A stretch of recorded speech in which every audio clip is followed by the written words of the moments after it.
Flop নায়িকা নিপুণ রাজনৈতিক প্রভাব খাটিয়ে বিপুল সম্পদের মালিক। ইংরেজিতে একটি প্রবাদ আছে, morning show the day, morning shows the day.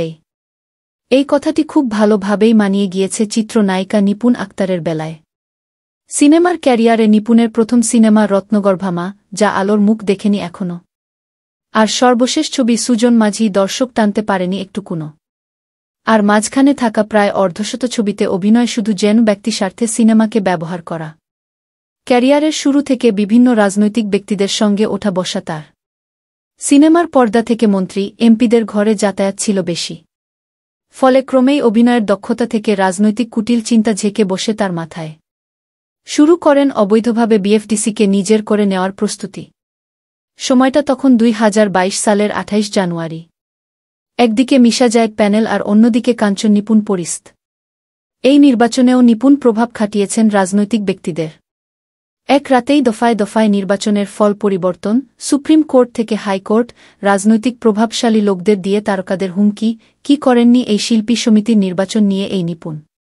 এই চিত্র ছিল 2024-26 নির্বাচনেও।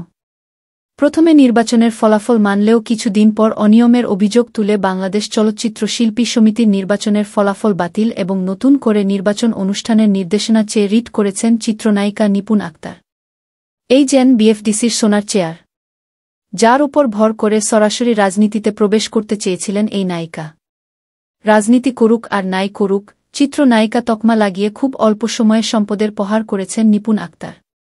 2016 সালে রাজধানীর বনানীতে টিউলিপ নেইলস অ্যান্ড স্পা নামের এ পার্লার খুলে বসেন তিনি। উদ্বোধন করেন রাজনৈতিক ব্যক্তিত্ব শেখ সেলিম। অনেকেই বলেন এই পার্লারটি শেখ সেলিম উপহার হিসেবে দিয়েছেন নিপুণকে। শুধু পার্লার নয়, নিত্য নতুন গাড়ি, বিদেশ ভ্রমণ, মেয়েকে বিদেশে পড়াশো সবকিছুই নাকি আসত রাজনৈতিক ব্যক্তিদের হাত দিয়ে। বছরের বেশিরভাগ সময় কাটাতেন বিদেশের মাটিতে।